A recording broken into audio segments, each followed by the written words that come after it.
Success depends on you. Hey, I am Chuck the Bureaucrat, and recently I posted a video where I asked the age-old question, which commissioning source produces the best second lieutenants? It has led to a vibrant discussion with some absolutely fantastic comments. But I have to admit to feeling a little bit guilty for asking an unfair question. To see what I mean, check out these two themes that emerged from the comments. First, plenty of people pointed out that prior enlisted, regardless of what commissioning pipeline they passed through, that the prior service Mustangs tended to be superior junior officers. And secondly, a goodly number of you pointed out that it's the character of the individual officer that matters, not the commissioning source.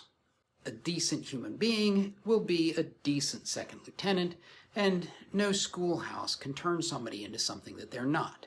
Both are good points that I stand by wholeheartedly, but it leaves me feeling a little guilty because for the young man or woman who's just starting out in life, it's not exactly actionable advice. I mean, what are they supposed to do? Enlist, spend 6 years making staff sergeant, and then go to college? What if they're already in a commissioning program, and how would they know if they have the right character? Ooh, or this one.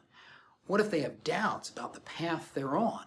Well, luckily, the community offers answers to those questions. You want to be the best second lieutenant that you can be? Well, it only really takes one thing, and it starts with recognizing something important about these different pipelines that we've been talking about. People passing through these different commissioning sources are actually at different points in their own personal story and their military journey. You take that prior service guy, for example. I mean, he's naturally older and further down his personal path. He has seen the military life, and he's decided that he's willing to do more. He's almost certainly seen what second lieutenants do, and he's concluded that he has the ability to take on the job. Heck, somebody has probably encouraged him. You know, you'd make a good officer. And not for nothing, some enlisted dudes who are fully qualified to become officers have already screened themselves out. I once took a specialist to a battalion readiness meeting, and he lost interest in the Green to Gold program pretty quick. My point is that if you compare that prior service Mustang with the career progression of, some non-scholarship ROTC candidate coming out of a state satellite campus, well, of course the prior service guy is going to be better. Never mind the West Pointer who shows up to the academy with at least the vague notion that he's committing himself to a decades-long obligation. He might not really know what's going to happen or what he wants from life, but he at least understands that he's making a long-term deal with Uncle Sam. And anybody who's not willing to make that deal with the Army, well, they're also probably not going to start out at West Point. The bottom line is that different people become second lieutenants at different points in their own lives. But there is a common denominator that gives us a core tactic for how to be successful as a lieutenant. For everybody, second lieutenant is a transitionary rank. You are going from being one thing to something new. You are leaving a world that you know for a world that you do not know. And that is where insights from people like Old Top and the Major really comes in. You want to be successful as a second lieutenant, you have to acknowledge that you need to change. You are not yet the leader that we need you to be, but you can be.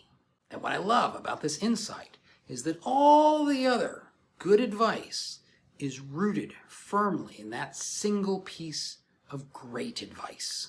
Listen to your sergeants does not mean abdicate to them. It means pay attention to when they point the direction that you need to grow. Just take care of your soldiers, it does not mean give them what they want. It means understand what's important in this new world where real work has to get done under some pretty harsh conditions. Don't be such a prick doesn't mean pretend that you're not a know-it-all. It means realize that you truly do not know it all, and you probably never will. Try not to get your guys killed? Well, it probably does mean that. But more importantly, it means that you have to recognize that this ain't MacArthur's fields of friendly strife. Even training exercises are serious because bad habits developed in training lead to bad outcomes in combat. You are a transformational being who has to grow and adapt. And if you do a good job, we're going to put you in more and more demanding situations that require you to grow and adapt again and again and again. That is what we need from you. And the great news is that no matter what commissioning source or what point of your path that you're on, anybody who wants to do it can do it. And if you're curious about what happens to people who don't learn this soon enough in their career, watch this video.